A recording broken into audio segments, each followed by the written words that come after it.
Defence पे बातचीत करनी शुरू कर देते हैं। एक एक करके तमाम वो शेयर लेकर के आते हैं। बहुत लोगों को काफ़ी नुकसान हो रहा है और अब लोगों को लग रहा है कि क्या फंस गए क्या फिर से। तो शुरू करते हैं बीएल के साथ। रिजल्ट आए हैं, वरुण शर्मा जी का भी सवाल है, कह रहे हैं प्रियांक सर गुड मॉर्निंग के साथ उन्होंने बीएल पे सवाल पूछा है। बीएल के जरा रिजल्ट स्क्रीन पर लेकर के आ जाइए पहले। और मुनाफा 25% बढ़ा है, रेवेन्यू में 5% के आसपास की बढ़ोतरी देखने को मिली है। बीएल के रिजल्ट ठीक रहे हैं, अच्छे रहे हैं, उम्मीदें हैं यहाँ पे। आज कुछ एक ब्रोकरेज हाउसेस की रिपोर्ट्स आई, हालांकि वो टारगेट जो दे रहे थे मुझे समझ में नहीं आता 390 के बाद फिर 400 के टारगेट क्यों देने के लिए इतनी मेहनत क्यों करना, लेकिन ठीक है रिपोर्ट निकाली गई तो उसमें 400 के टारगेट दिए जा रहे थे। तो अभी चल रहा है 381-82 के आसपास। इस पे दोनों की राय फटाफट मैं जानना चाहूँगा क्योंकि काफ़ी क्वेरीज आ रही हैं सर। तो प्रियांक जी, आप चूँकि सवाल आपके नाम से था तो आपसे शुरू करना चाहेंगे। 381-82 के आसपास कैसा लग रहा है आपको, और क्या अब क्या करें, क्योंकि लोगों ने अब ये मतलब मजबूत शेयर लग रहा था, लोग होल्ड करके बैठे हुए थे, क्या करना चाहिए अभी? जी सर, बेल सर एक ऐसा स्टॉक है जो मुझे अक्सर इसलिए पसंद आता है क्योंकि इस स्टॉक के अंदर खास बात क्या है कि डिफेंस के कुछ स्टॉक्स हैं जो बहुत तेजी से बहुत लंबे लॉन्ग रन में गए लेकिन उसके बाद बहुत जल्दी ठंडे हो गए। बेल एक ऐसा स्टॉक है जो बेचारा कछुए की तरह चलता रहता है तो इस स्टॉक के ऊपर एनालिसिस में अक्सर अपने सोशल मीडिया पर शेयर करता रहता हूं, इसीलिए कॉन्फ्लिक्ट ऑफ इंटरेस्ट ना हो तो मैं थोड़ा सा बताना चाहूंगा। अपने पुरानी अपडेट से शुरू करूंगा। इसमें सर मेरा 416 का टारगेट था जो मैंने लास्ट अपडेट कुछ दिया था आई थिंक मई में, जब ये कुछ 300 के आसपास था, तो वो कंप्लीट हो चुका है। वहां से मैं शुरू करूंगा। उसके बाद एक नॉर्मल करेक्शन जारी है। यहाँ पर जो ये सपोर्ट है 379.50, 379.50 का जो हमारे पास सपोर्ट है, ये काफी अहमियत यहाँ पर रखने वाला है। अगर प्राइस इसको होल्ड करता है तो वापस से एक रिकवरी लेकर 400 तक जा सकता है। बट इसी बिहाफ पे आपको, इसी जगह पर आपको एक और चीज देखने की जरूरत है कि डिफेंस का जो इंडेक्स है हमारा, वो फेवर नहीं कर रहा है मार्केट को, क्योंकि जो डिफेंस का इंडेक्स है वो कहीं ना कहीं काफी बेरिशनेस के साथ आगे बढ़ रहा है। और अभी भी ऐसा प्रतीत हो रहा है कि जो है यहाँ से लगभग 5% तक का ड्रॉप डिफेंस के इंडेक्स में हमें देखने को मिल सकता है।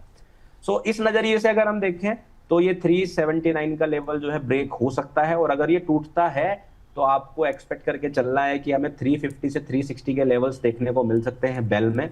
और अगर आने वाले 1-2 दिन में आपको लगता है कि 380 को होल्ड करके बेल रखा हुआ है तो आप इसमें साइडवेज मोमेंटम एक्सपेक्ट कीजिए 1-2 वीक, और उसके बाद वापस ये अपने बुलिश रैली को कंटिन्यू करके आगे बढ़ सकता है।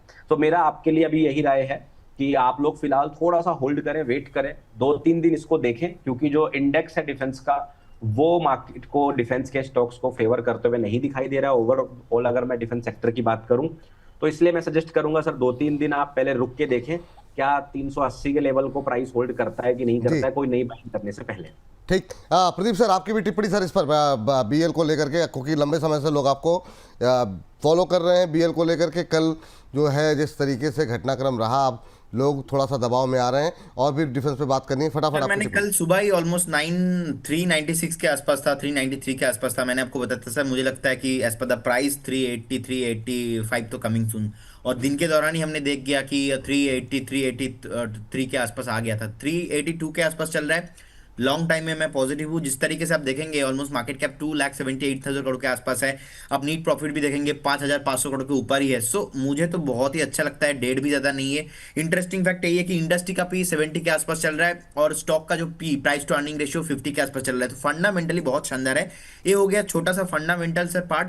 बाकी टेक्निकली बहुत बार हमने बताया था कि बीएल झुकता नहीं है, नीचे नहीं आ रहा है, लेकिन बीएल अभी बहुत शानदार नीचे आया, 380 के आसपास है। जिस तरीके से प्रियांक जी ने ऑलरेडी एक्सप्लेन किया है कि जो डिफेंस इंडेक्स है, डिफेंस इंडेक्स सपोर्ट नहीं कर रहा है अभी स्टॉक्स को, तो इस वजह से नीचे आ रहा है। तो मुझे लगता है कि 380 अभी है, आपको एक बार फिर से 375 360। अब बहुत सारे लोगों ना ऐसा क्वेरी हो सकता है कि सर जब 430 थे आपने बताया था 390 के आसपास अगर आता है तो उस केस में बाय कीजिए। 390 आ रहा है, हम बोल रहे कि वेट कीजिए, एक बार 380 पे आते तो डिस्कशन करते। अभी 380 है, मुझे लगता है कि मैक्सिमम इसका जो सपोर्ट है 345 से लेकर 360 के आसपास है। मतलब यहाँ से भी और 20 रुपीज नीचे। अगर आप शॉर्ट टर्म के लिए बाय करना चाहते हो तो फिलहाल तो मैं भी मना करूंगा, शॉर्ट टर्म के लिए यहाँ पे कुछ भी मोमेंटम नहीं है।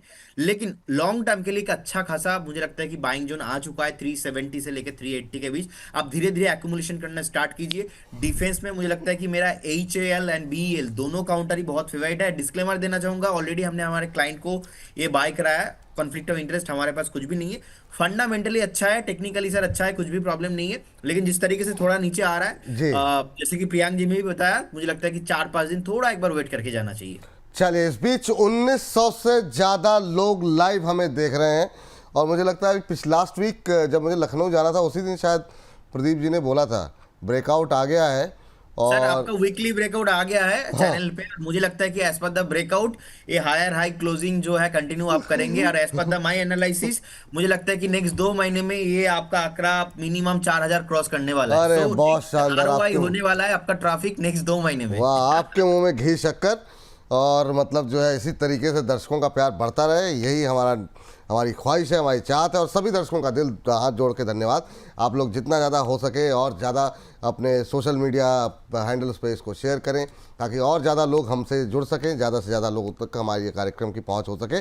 चलिए अगला स्टॉक निकालते हैं, जीआरएससी पे राहुल नामदेव जी का क्वेश्चन है और जानना चाह रहे हैं क्या करना चाहिए। 100 शेयर इनके पास 2960 के लेवल पे हैं, लेकिन एक जनरल व्यू के हिसाब से क्योंकि जीआरएससी में बहुत ज़्यादा लोगों की पोजीशन है, हायर लेवल पे फंसे हुए हैं, हाई बीटा स्टॉक्स है। दोनों की टिप्पणी छोटी छोटी, क्या करना चाहेंगे, क्या आपकी टिप्पणी क्या रहेगी प्रियांक जी? जी सर, डिफेंस के बाकी सेक्टर्स की तरह ही जीआरएससी पर भी मेरा व्यू तो वही है, लेकिन उससे पहले एक छोटा सा मैं ट्रेड भी आ गया है मेरे पास, तो हाँ मैं बताइए वो बताइए, देना जी जी चाहूंगा। जी। जी सर, सुंदरम फाइनेंस के अंदर मैं वापस से सेलिंग ही देख रहा हूँ। और यहाँ पर अभी फिलहाल प्राइस चल रहा है 4767, 4767 का। और थोड़ा सा पेशेंस रख के 5-10 पॉइंट ऊपर आने दीजिए इसको, और 4780 के आसपास से लेकर 4800 के बीच में इसमें सेलिंग की अपॉर्चुनिटीज हैं। यहां से भी सेलिंग हो सकती है, बट थोड़ा सा आपका रिस्क टू रिवॉर्ड खराब होगा। 4775, 4780, 4785, 4800 के आसपास देखिए तो सेलिंग अपॉर्चुनिटीज है। टारगेट कर रहा हूं मैं यहाँ पर 4705, 4705 को टारगेट कर रहे हैं। और स्टॉप लॉस हम रखेंगे 4840 का, यानी कि 4840। तो 4840 का स्टॉप लॉस रखेंगे और 4800 रुपए तक हम इसमें सेलिंग अपॉर्चुनिटीज देखते रहेंगे। एंड 4705 का हम लोग जो है इसमें टारगेट करेंगे इंट्राडे के लिए, ये प्लान है। और अगर कोई चाहेगा इसको स्विंग की तरह भी 1-2 दिन भी रखना, अगर टारगेट आज पूरा मैच नहीं हो पाता, क्योंकि यहाँ से कुछ 60-70 पॉइंट है और ऑलरेडी आज जो है 200 पॉइंट प्राइस गिर चुका है, तो भी कल तक के लिए भी इसमें होल्ड में कोई दिक्कत नहीं है। ठीक है, बाकी तो सर जी एक सेकंड मैं पहले जरा एक बार रिपीट कर दूं ताकि दर्शकों को कोई कंफ्यूजन ना रहे। 4705 का आप टारगेट देख रहे हैं, स्टॉप लॉस 4840, 4840 के स्टॉप लॉस के साथ शॉर्ट पोजीशन क्रिएट करनी है। अभी करंट लेवल के आसपास भी कर सकते हैं, वैसे 4775-80 ज़्यादा कंफर्टेबल हैं जैसा अभी आप कह रहे थे। 4840 स्टॉप लॉस बताया ना सर आपने? Correct sir, 4840। इसको 4840 कर दिए, 4840 है स्टॉप लॉस को। और यहाँ पर जो है आपको टारगेट देखने को मिल सकते हैं 4705। तो ये चलिए, ये जो है यहाँ पर शॉर्ट करने की सलाह। जी प्रदीप जी, आपके पास भी कोई कॉल आ गई, बताइए सर। देखिए, मुझे भी चोलामंडलम फाइनेंस को सेल करके जाना है और मुझे लगता है कि 1471 के आसपास चल रहा है कैश लेवल मैं बता रहा हूँ। लेकिन आपको करना है फ्यूचर में, नेक्स्ट सीरीज का फ्यूचर में, मतलब अगस्त का सीरीज में आपको करना है, क्योंकि 1-2 दिन में क्या होता है थोड़ा बहुत वॉलेटाइल हो जाता है। तो आपको करेंट जोन से सेल करके जाना है। मुझे लगता है कि एक बार आप 1505 के आसपास एक स्टॉप लॉस मेंटेन कीजिए, करेंट जोन से सेल करके जाइए। पहला टारगेट होगा 1435, सेकंड टारगेट होगा 1415, 1415 सेकंड टारगेट और 1435 के आसपास जो है पहला टारगेट होगा। करेंट जोन से सेल करके जाना है, 4-5 दिन का व्यू रखना है और आपको 1435 पहला, दूसरा क्या बताया? 1415। 1415 स्टॉप लॉस एक बार फिर से बता दीजिए सर। स्टॉप लॉस 1505 पे रखना है। 1505, ठीक। चलिए, चोलामंडलम मतलब दोनों लोग मिल करके मतलब जो है ना, मतलब धुआंधार जो है सेल्फ से सेल कॉल आ रही है यहाँ पर। चोलामंडलम को सेल करने 1.5% नीचे 1470, 1471 पे चल रहा है। पहला टारगेट 1435, दूसरा टारगेट 1415 और स्टॉप लॉस 1505। 1435 पहला टारगेट, 1415 दूसरा टारगेट, 1505 का स्टॉप लॉस लगाइए। चोलामंडलम इन्वेस्टमेंट में 1471 चल रहा है, इंट्राडे लो के पास ही ट्रेड करता हुआ। जीआरएससी पे आपका व्यू? जी जी जी जी सर, और बल्कि मैं जीआरएससी पे बताने से पहले एक और चीज स्पेसिफिकली मेंशन करना चाहूंगा सर। मैस्डॉक के शेयर में जब शॉर्ट ट्रेड में दे रहा था, तो मैंने एक चीज क्लियरली मेंशन की थी कि हमें नया दिन का नया लो देखने को मिलेगा, और वो भी हिट हो चुका है। तो दिन का नया लो भी बन चुका है उसमें। बहुत शानदार, बहुत शानदार सर। चलिए मजगांव पे अभी हम और भी बात करेंगे क्योंकि रिजल्ट इसके डिस्कस करने हैं। जी पहले जीआरएससी पे जी जी। जी, जेआरएससी में सर क्या है कि अभी जो है, जैसा डिफेंस सेक्टर की पूरी हम दोनों ही लोग बात कर रहे थे कि उसके अंदर आपको सपोर्ट नहीं दिखाई दे रहा है, तो नेक्स्ट सपोर्ट ही मैं आपको बताना चाहूंगा, क्योंकि जेआरएससी में सीधा सीधा बेरिश मूव दिखाई दे रहा है। लगातार 4 दिन से सेलिंग कंटिन्यूअसली चल रही है। यहाँ पर सेलिंग अपॉर्चुनिटीज ना देखें। हालांकि मैं बेरिश हूँ, मेरा जो मेन टारगेट है वो 2348 रुपए का है, 2348 यहाँ से।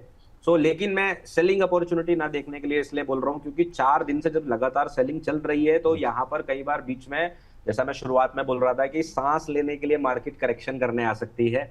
तो हल्का फुल्का करेक्शन आया आपका, उसमें स्टॉप लॉस हो सकता है। ये सावधानी बरतने की जरूरत है। ठीक। लेकिन जिनके पास होल्ड है उनको ये समझना पड़ेगा कि 2348 आने के चांसेस काफी ज्यादा हैं। ठीक। अगर आपका रिस्क अलाउ करता है तो होल्ड रखिए, वरना आप वहां पर जाकर एवरेज या नई अपॉर्चुनिटीज देख सकते हैं उसके बाद। चलिए ठीक, चलिए ये बात जीआरएससी को लेकर निकल के आ रही है। और अगले 10 मिनट में, क्योंकि 11:15 पे हम ब्रोकर बोले शुरू करेंगे, अगले 10 मिनट में कोशिश करते हैं 8 से 10 स्टॉक डिस्कस करने की। फटाफट अब आते हैं बीडीएल पे। प्रदीप जी, आपकी टिप्पणी क्या रहेगी, क्योंकि बहुत लोगों की टिप्पणियाँ, बहुत लोगों के लॉसेस बीडीएल पे। आनंद कुमार मिश्रा जी कह रहे हैं प्लीज़ प्लीज़ प्लीज़ कुछ बताइए बीडीएल पे। तो लॉसेस काफ़ी ज़्यादा हैं, अलग अलग लेवल पे लोगों ने ले रखा है। हायर लेवल पे जो फंसे उनके लिए क्या इस समय आपकी सलाह रहेगी? 1600 देखिए, के मुझे आसपास। लगता है कि ऑलरेडी एक बाइंग जोन के आसपास आ चुका है और थोड़ा नीचे आना पॉसिबिलिटीज है। जिस तरीके से ट्रेंड नेगेटिव इसमें हुआ है, अभी 1600 के आसपास चल रहा है। मुझे लगता है कि ये स्टॉक फिर से 1515 1520 के आसपास आने का पोटेंशियल है। अगर आता है तो उस केस में आप एवरेज करके जा सकते हो। एवरेज करके 1520 के आसपास एवरेज करने की सलाह है। 1520 1515 के आसपास आता है तो उस केस में आप एवरेज कीजिए। अगर आपके पास ऑलरेडी पोजीशन है उस टाइम पे आप फ्रेश बाय भी करके जा सकते हो, लेकिन अभी तो नहीं। क्लियर कट मुझे लगता है कि और नीचे आना पॉसिबल है। चलिए ठीक है, अभी फिलहाल होल्ड तो करे रहें कि या फिर निकल जाए? ये होल्ड करके जाइए। अभी देखिए, अगर किसी ने 1800 1700 पे लिया है और 1600 चल रहा है और जिस तरीके से खराब हुआ है, सो मुझे लगता है कि एक बार लॉस बुक ना करेंगे तो ही अच्छा है। तो इसीलिए एवरेज करने का सलाह रहेगा। अब एक चीज विपुल जी, ये बात करना बहुत ही इंपॉर्टेंट है कि बहुत सारे लोग न्यू हैं, उनको पता नहीं कि अचानक से हम सेल कॉल क्यों देने लग रहे। क्योंकि आज तक सेल का कॉल का वो उतना ज्यादा हमने फ्लो में दिया नहीं, बिल्कुल ज्यादा बिल्कुल। बाइंग ही था। बीच बीच में मैं 2 4 सेल कॉल दे रहा था। अब प्रियांक जी भी आज आए। सो बेसिकली बहुत सारे लोगों को ऐसा लग सकता है अरे यार ये फिर एनालिस्ट बाय बोल रहे थे, अभी क्यों सेल बोल रहे हैं? क्योंकि मार्केट है, मार्केट कभी भी ऊपर भी जाता है, मार्केट कभी भी नीचे भी आता है। सो हमारा मन मर्जी हम कुछ नहीं करेंगे। जो मार्केट डेटा दिखाएंगे, जो मार्केट का सेंटिमेंट होगा, उस हिसाब से आपको भी आपका जो है व्यू पॉइंट रखना है। सो 2 तरह का जो है बेसिकली, एक तो होता है ट्रेडिंग, एक होता है बेसिकली इन्वेस्टिंग। अगर आप इन्वेस्टर्स हो उनके लिए एवरेज करने का राय रहेगा जी। लोअर टाइम फ्रेम में। अगर आप ट्रेडिंग कर रहे हो तो आप चाहो तो 2 4 दिन 5 दिन के लिए शॉर्ट करके जा सकते हो, जैसे कि हम आपको कॉल्स दे रहे हैं। लेकिन वही उसके बाद कि आपका जो पर्सनल फाइनेंशियल एडवाइजर है उनसे सलाह लेके कीजिए, अदरवाइज आप खुद सेल्फ स्टडी कीजिए। इसमें हमारा कुछ भी कॉन्फ्लिक्ट ऑफ इंटरेस्ट नहीं होता है। ठीक है सर, कोई बात नहीं। और ये बार बार आप लोग स्पष्ट कर देते हैं, ये अच्छी बात है कि हमारा कोई जो है कन्फ्लिक्ट ऑफ इंटरेस्ट नहीं है। चलिए कोचिन शिपयार्ड पे जरा राय दीजिए जरा, प्रियांक जी आप जरा फटाफट। और यहाँ पर हमारे दर्शक काफ़ी ज़्यादा सवालों की झड़ी लगाए हुए हैं कोचिन शिपयार्ड को लेकर के। नाम मिस हो गया, मैंने सोच के रखा हुआ था, लेकिन कई बार बातचीत करते करते ना वो दिमाग से नाम निकल जाता था। कोई बात नहीं, हमारे दर्शक का नाम मिस हो गया, लेकिन आपकी टिप्पणी Cochin shipyard. Sir, Cochin shipyard के बारे में बोलना चाहूंगा। सोशल मीडिया पर मैंने कई बार इसका चार्ट पोस्ट किया हुआ है और बहुत लंबे अरसे से मैं इसका 1168 पर वेट कर रहा हूं। अब ये सुनकर बहुत सारे लोग दुखी हो जाएंगे क्योंकि प्राइस चल रहा है 1700 का। तो इस स्टॉक के ऊपर मैं सर लगभग 2024 अगस्त से बेरिश हूं और 1168 से पहले मैं इसमें कोई बाई कॉल नहीं दिया मैंने। इधर ये एक बढ़िया मूव आया, अगर आप देखेंगे फरवरी से लेकर जून तक एक बहुत ही बढ़िया मूव आया, लेकिन मेरे हिसाब से पूरा ट्रैप का मूव था और मैं अभी भी इसके अंदर बेरिश ही रहूंगा। शॉर्ट टर्म के हिसाब से अगर बात करें, क्योंकि ये मेरा मिड टर्म व्यू है, शॉर्ट टर्म के अंदर भी मैं जो है इसको सर 1600 के नीचे ही देख रहा हूँ, 1600 1500 के बीच में ही देख रहा हूँ यहाँ से। अभी भी मेरा इसके ऊपर कोई व्यू बदला नहीं है और मैं इस पर बेरिश ही रहूंगा। तो यही मेरा व्यू है सर। तो इसके अंदर मेरा कोई भी नई बाइंग करने का सलाह नहीं है। कोई भी नई बाइंग करने की सलाह यहाँ पर नहीं है फिलहाल के लिए। सर लेकिन नई बाइंग तो ना करें। प्रदीप जी जरा एक लाइन में ये बताइए जिनके पास है वो करें क्या, मतलब अब तो क्या होल्ड करके रखें कि नहीं। और दूसरा, अब जरा मझगांव पे बात हो गई थी, मझगांव के रिजल्ट लेकर के आ जाइए। काफ़ी ज़्यादा जो है नतीजे अच्छे नहीं रहे हैं, उसकी वजह से आज दबाव देखने को मिल रहा है। नतीजे जरा स्क्रीन पर लेके आइए। मुनाफा 35% घटा है, रेवेन्यू 11.5% हालांकि बढ़ता हुआ दिखाई दिया है। एबिटा पे दबाव देखने को मिला है, 53% एबिटा घटा है। मार्जिन्स में हम देख रहे हैं कि दबाव देखने को मिला है। बहुत सारे ब्रोकरेज हाउसेस की रिपोर्ट्स आ जाई हैं, वो पॉजिटिव नहीं रही हैं। अभी मझगांव में क्या करें फिर अब इतने नतीजों के बाद? ओके सर, मझगांव में मुझे लगता है कि एक बार वेट करना अभी भी चाहिए। यहाँ पे जिस तरीके से रिजल्ट खराब आया है और एक फ्रेश जो है सेलिंग इसमें देखने को मिल रहा है, तो एक बार वेट करने का सलाह रहेगा। मुझे लगता है कि स्टॉक यहाँ से भी 200-250 पॉइंट तो इजीली गिरने का पोटेंशियल इसमें है, क्योंकि ये रुकने का नाम नहीं ले रहा है। वीकली ट्रेंड खराब हो चुका है। इनफैक्ट लास्ट 4 घंटा, 5 घंटा, 20 दिन का मूविंग एवरेज प्राइस, 50 डेज का मूविंग एवरेज भी सबके नीचे चल रहा है। तो 2655 के आसपास है। मुझे लगता है कि ये 2450, 2400 तक पॉसिबल है आना। तो जिनके पास है अभी फिलहाल, देखिए एग्जिट करने का मैं सलाह इसलिए नहीं दूंगा क्योंकि 200 पॉइंट नीचे आने के बाद डिफेंस का एक थीम रहता है। डिफेंस का इसलिए है क्योंकि डिफेंस जब चलता है, बहुत चलता है, इसीलिए डिफेंस में valuation is a very important thing. इसीलिए मैं हमेशा कहता हूँ कि 25%, 30% कैश में बैठिए। अच्छा अच्छा स्टॉक्स आपको बाद में जो है बहुत ही डिस्काउंटेड प्राइस में मिल सकता है। वेट करके जाइए, अभी एवरेज नहीं करना है। यहाँ से और 200-300 पॉइंट गिरता है तब जाके आपको एवरेज करना है, क्योंकि अभी आप अगर आपका हायर टाइम फ्रेम में ऑलरेडी पोजीशन बना के रखा है तो उस केस में खराब हो जाएगा, आपका बहुत बड़ा नुकसान हो सकता है। तो इसीलिए बने रहिए, एवरेज करने के लिए सोचिए, हेवी क्वांटिटी ना लीजिए।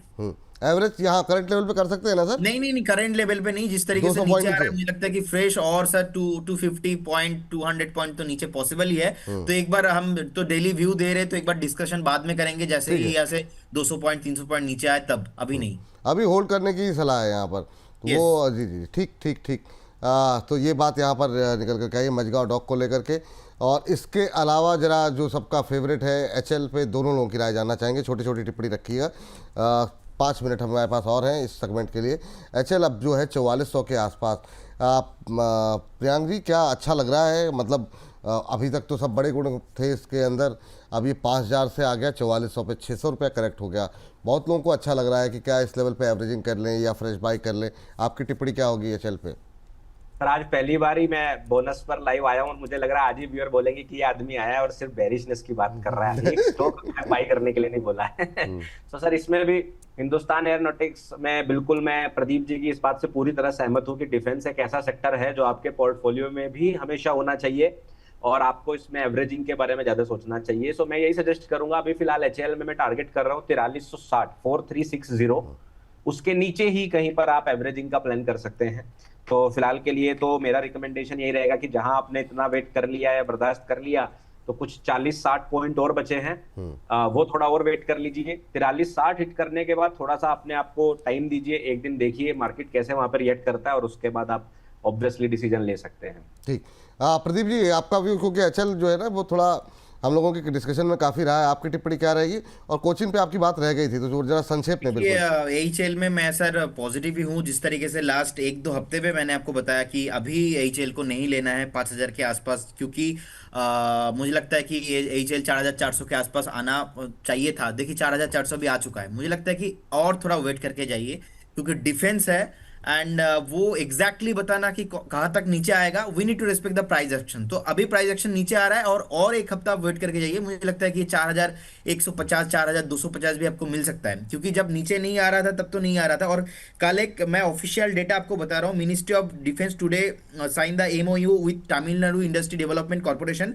वहां पे बीईएमएल और एचएल का नाम जो है स्पेशली मिनिस्ट्री ऑफ डिफेंस से लिया गया है। कल का शाम का अपडेट है। सो बेसिकली मुझे लगता है कि पोटेंशियल बहुत है। आप देखेंगे 5500 करोड़ के ऑलमोस्ट, सॉरी 8300 करोड़ के आसपास पैट है, 2,95,000 करोड़ के आसपास तो इनका जो है नीट मार्केट कैप है। तो मार्केट कैप को लेके भी कुछ प्रॉब्लम नहीं है। इंडस्ट्री पी जैसे कि आपको बता रहा था 69.5, 70 के आसपास चल रहा है। स्टॉक का पी अभी भी 35.4 के आसपास चल रहा है। तो फंडामेंटली सर इसमें वैल्यू है।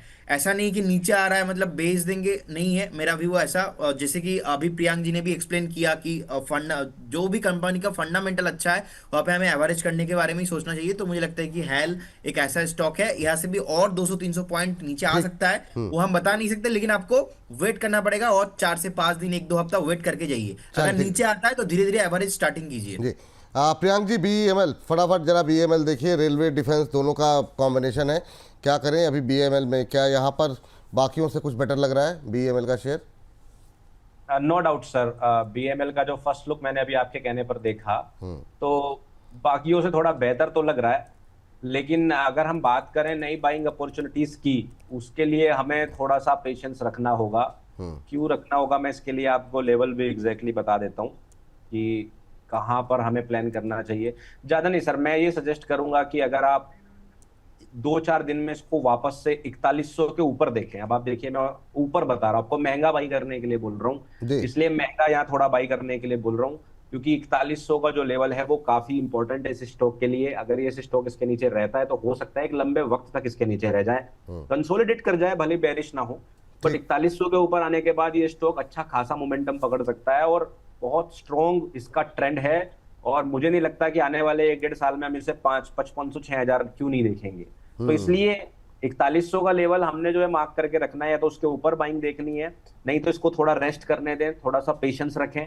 और यहाँ से अगर ये आपको 150-200 पॉइंट नीचे कुछ 3600-3700 के बीच में दिखाई दे, वहां पे अपनी एवरेजिंग शुरू कर सकते हैं। तो या तो थोड़ा नीचे एवरेजिंग शुरू कीजिए या इसको वापस 4100 के ऊपर आने दीजिए एवरेजिंग शुरू करने से पहले।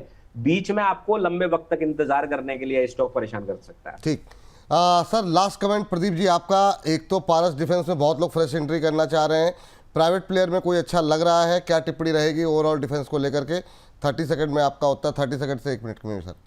सर पारस में मुझे लगता है कि ये जिस तरीके से डिफेंस आज खराब होके रखा है, तो कोई भी डिफेंस काउंटर्स में इतना बेस नहीं बना है, तो 63 के आसपास है। और कल भी जब हमने बताया था तो हमने बताया था कि 700 के आसपास अगर एक बार आता है तो उस टाइम पे हम एक बार सोच के देखेंगे। 750 में बताया था कि एक बार आपको वेट करना चाहिए, तो अभी 663 के आसपास चल रहा है, थोड़ा वेट करके जाइए। बाइंग जोन के आसपास ऑलरेडी आ चुका है। सो जिस तरीके से पैनिक हो रहा है ना, ये पैनिक पे मुझे लगता है कि और 1-2 दिन टाइम दीजिए, हो सकता है कि 620 पे आपको मिले, तो उस केस में आप एक बार सोचिए, अभी नहीं।